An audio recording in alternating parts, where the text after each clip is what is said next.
दूसरी Mumbai stability summit और Mumbai stability पुरस्कार समारोह में मंच पर उपस्थित श्री दीपक केसरकर जी, स्कूल शिक्षा और मराठी भाषा मंत्री Shri Ashok Hinduja ji, chairman Hinduja group, doctor Rajesh Sarvagya, संस्थापक Vivekananda youth connect foundation Shri Siddharth Sharma, CEO Tata trust Shri Praveen Darade, प्रधान सचिव पर्यावरण एवं जलवायु परिवर्तन श्रीमती अनुराधा पौडवाल, प्रसिद्ध गायिका, बम्बई सस्टेनेबिलिटी अवार्ड के सभी प्रतिष्ठित प्राप्तकर्ता, विश्वविद्यालय और कॉलेज के छात्र, आमंत्रित देवियों और सज्जनों, विवेकानंद यूथ कनेक्ट फाउंडेशन द्वारा आयोजित दूसरे मुंबई सस्टेनेबिलिटी समिट में सम्मिलित होकर खुशी हुई। स्वामी विवेकानंद ने अपना जीवन राष्ट्रीय उत्थान के लिए समर्पित किया था। उनके विचार जन जन तक पहुंचाने हेतु वर्ष 2013 में स्थापित विवेकानंद यूथ कनेक्ट फाउंडेशन ने पर्यावरण संबंधी मुद्दों के बारे में युवाओं में जन जागृति पैदा करने के लिए विभिन्न कार्यक्रम आयोजित किए गए हैं। 3 दिन पहले हमने स्वामी विवेकानंद जयंती को राष्ट्रीय युवा दिवस के रूप में मनाया। स्वामी विवेकानंद पर्यावरण की स्थिरता के प्रबल पक्षधर थे। मुझे खुशी है कि डॉक्टर राजेश सर्वज्ञ अपने फाउंडेशन के माध्यम से स्वामी विवेकानंद के पर्यावरण विचारों को आगे बढ़ा रहे हैं। मैं इस शिखर सम्मेलन के आयोजन के लिए विवेकानंद यूथ कनेक्ट फाउंडेशन और विशेष रूप से इसके संस्थापक डॉक्टर राजेश सर्वज्ञ को बधाई देता हूँ। मुंबई सस्टेनेबिलिटी अवार्ड्स के सभी प्राप्तकर्ताओं, व्यक्तियों और संस्थानों को भी मैं बधाई देता हूँ। श्री राधेश्याम मोपलवार ने राज्य के प्रशासन में तथा इंफ्रास्ट्रक्चर निर्माण में बहुत बड़ा योगदान दिया है। सुश्री अनुराधा पौडवाल ने तबला वादन के क्षेत्र में समूचे विश्व में, अनुराधा पाल ने विश्व में देश के नाम रोशन किया। आपका तथा आज के सभी मुंबई सस्टेनेबिलिटी अवार्ड विजेताओं का मैं अभिनंदन करता हूँ। मुंबई शहर के इतिहास से पता चलता है कि वर्ष 1850 में इस शहर की जनसंख्या लगभग 5-6 लाख थी। वर्ष 1911 में मुंबई की अनुमानित जनसंख्या लगभग 10 लाख थी। पिछले 115 वर्षों के दौरान बृहन मुंबई की आबादी लगभग 2 करोड़ तक पहुंच गई है। स्वाभाविक रूप से हमारा महानगर जनसंख्या का भारी दबाव झेल रहा है। कई बार विभिन्न देशों के राजदूत और संसदीय समितियों के अध्यक्ष राजभवन में मुझसे मिलते हैं। उनके साथ चर्चा से पता चलता है कि उनके देशों की जनसंख्या मुंबई से भी कम है। मुंबई की विशाल जनसंख्या हमारे जलवायु, पेड़, जैव विविधता और समुद्री विविधता जैसे सभी प्राकृतिक संसाधनों का बोझ डाल रही है। हमारी सरकारें और योजनाकार सतत विकास के मुद्दे से निपटने के लिए अपना सर्वश्रेष्ठ प्रयास कर रहे हैं, लेकिन हमें नागरिकों के रूप में भी पर्यावरण और प्रकृति को संरक्षित करने के लिए स्थायी प्रथाओं को अपनाना चाहिए।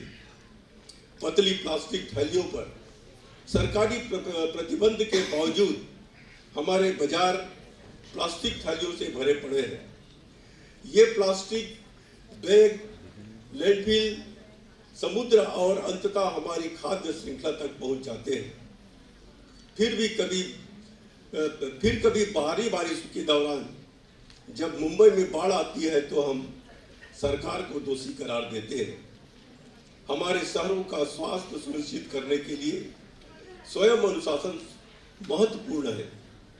मुंबई में गणेश चतुर्थी का त्यौहार बहुत धूमधाम से मनाया जाता है। क्या हम गणेश उत्सव को इको फ्रेंडली नहीं बना सकते? क्या हम प्लास्टर ऑफ पेरिस से बनी गणेश मूर्तियां का उपयोग बंद नहीं कर सकते? सामाजिक आर्थिक सीढ़ी के सबसे निचले पायदान पर मौजूद लोगों के कल्याण के बिना सतत विकास का लक्ष्य हासिल नहीं किया जा सकता। अन्य देशों में समर्पित साइकिलिंग लेन है। मुझे लगता है कि मुंबई को पथों की जरूरत है। अक्सर फुटपाथ दिखाई नहीं देते, लोगों को सड़कों पर चलना पड़ता है। हर साल लोग हजारों कारें खरीदते हैं, लेकिन पार्किंग की जगह कहाँ है? हमें इन समस्याओं के समाधान के लिए नवोन्मेषी समाधानों की आवश्यकता है। इंडिया टुडे के हालिया अंक से पता चला कि मुंबई में वायु गुणवत्ता सूचकांक AQI हमेशा 100 से ऊपर रहता है, जबकि 50 या उससे ऊपर AQI को खतरनाक माना जाता है। अनावश्यक हॉर्न बजाना लोगों की सबसे बुरी आदत है। लोग न केवल अधीर हो रहे हैं, बल्कि वे बच्चों और बुजुर्गों को हॉर्न बजाने से होने वाली तकलीफ के प्रति असंवेदनशील भी हो रहे हैं। दूसरे देश में आप जाते हैं तो गाड़ियों के हॉर्न सुनाई नहीं देते। छोटी छोटी आदतें बड़ा परिवर्तन ला सकती है। कई बार तो देखते हैं कि टेलीविजन में एड्स आते हैं। बच्चा अपने पिताजी को सिखाता है। एक एड मैंने देखा कि बच्चे के पिताजी शेविंग करने बाथरूम जाता है और टेप को चालू करके वो शेविंग करता है। बच्चा इतने में आता है, बोले पापा ये नल क्यों बंद नहीं कर देते, वॉश बेसिन में पानी बह रहा है फालतू। जब बच्चों की इतनी समझ है और बड़ों की समझ नहीं है। ऐसे कई पर्यावरण के मामले में भी कई अमुदाभाव को देखने को मिलता है। और जब कहावत है परहित उपदेश बहुत बहुतेरे, उपदेश आजकल मुफ्त में तो उपदेश बहुत मिलता है। बोलने वाले बहुत बोलेंगे आगे, लेकिन क्या वो अभी अपने आचरण में अपनाए? पहले हम अपने आचरण में अपनाएं, उसके बाद हम दूसरों को सलाह दें। इसमें एक छोटी सी एक कथा मैं आपको बताना चाहूंगा। एक गांव में एक स्वामी जी घूमते हुए आए। तालाब के किनारे ऊपर कुटिया बनाकर वो रहने लगे। पूजा पाठ करते थे, उसकी प्रसिद्धि बढ़ती गई। लोग स्वामी जी के पास आना चालू किए और उसकी इतनी प्रसिद्धि बढ़ गई। एक किसान अपने बेटे को मीठा खाने के लिए मना करता था, लेकिन वो मानता नहीं था। वो किसान सोचा कि यह स्वामी जी के पास जाकर अगर बात करे, पूछे, हो सकता है ये गुड़ खाना मीठा खाना बंद कर दे। किसान अपने बेटे को लेकर स्वामी जी के पास गए और जब स्वामी जी के सामने उसने अपनी व्यथा बताई तो स्वामी जी ने कहा कि आप 15 दिन बाद आइए। 15 दिन बाद वो किसान अपने बेटे को लेकर फिर स्वामी जी के पास गए।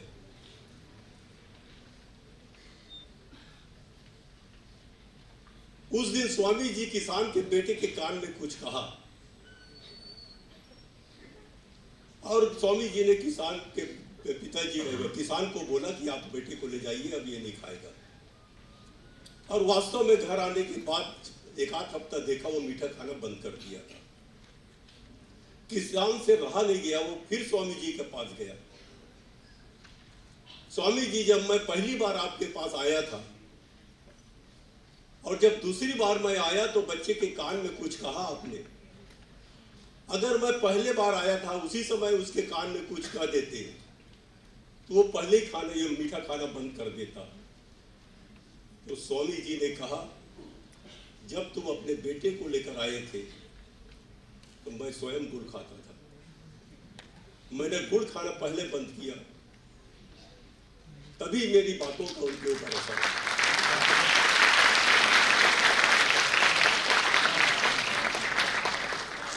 हमें छोटी छोटी बातें अपने जीवन में अपनाना चाहिए। जहां पर सुई का काम है वहां पर सूजा नहीं डालना चाहिए।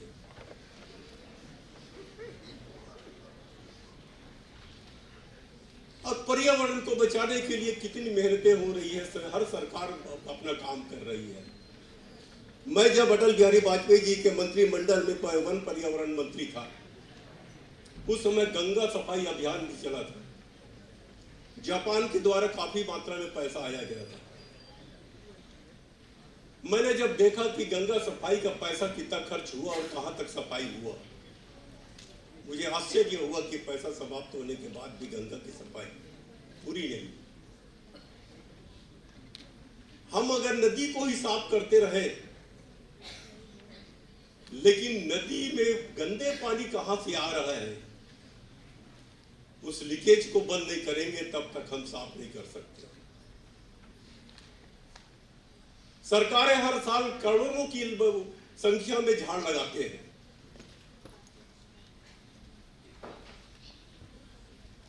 हर बरसात आता है कि हर प्रदेश की सरकार वृक्षारोपण कार्यक्रम, वृक्षारोपण महोत्सव मनाते हैं।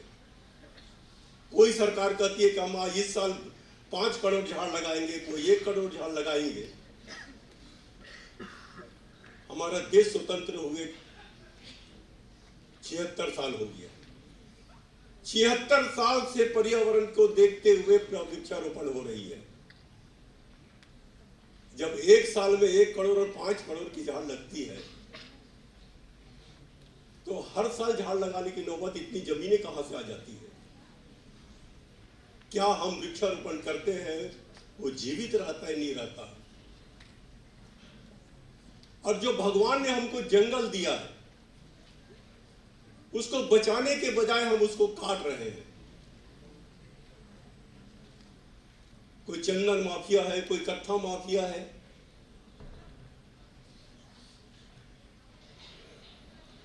और इसीलिए चिपको आंदोलन भी चालू हो गया था। जब एक आदिवासी लोगों को झाड़ को बचाने के लिए चिपको आंदोलन करना पड़ा, झाड़ की पूजा की जाती है। वो मैं झारखंड में भी गवर्नर रहा। झारखंड में आदिवासी समाज झाड़ की पूजा करते हैं, उसको झाड़ को भी काटने नहीं देते। और मैं तो कभी कभी कई सरकारों को मैंने कहा भी है कि सरकार के द्वारा वृक्षारोपण की जब कार्यक्रम करते हैं, तो उसमें अगर आम जनता को शामिल नहीं करेंगे, तब तक कोई भी जो कार्यक्रम है वो सफल नहीं हो पाता। आज आप देखे होंगे हमारे प्रधानमंत्री नरेंद्र मोदी जी जितने भी कार्यक्रम कर रहे हैं, वो एक मुहिम बन जाता है, एक आंदोलन हो जाता है। कोरोना के समय उन्होंने कहा था कि आप लोग ताली बजाइए, सब कोई ताली बजा रहे हैं। कोई बजा थाली बजा रहे हैं, दीप जला रहे हैं। ये जनता को जोड़ रहे हैं।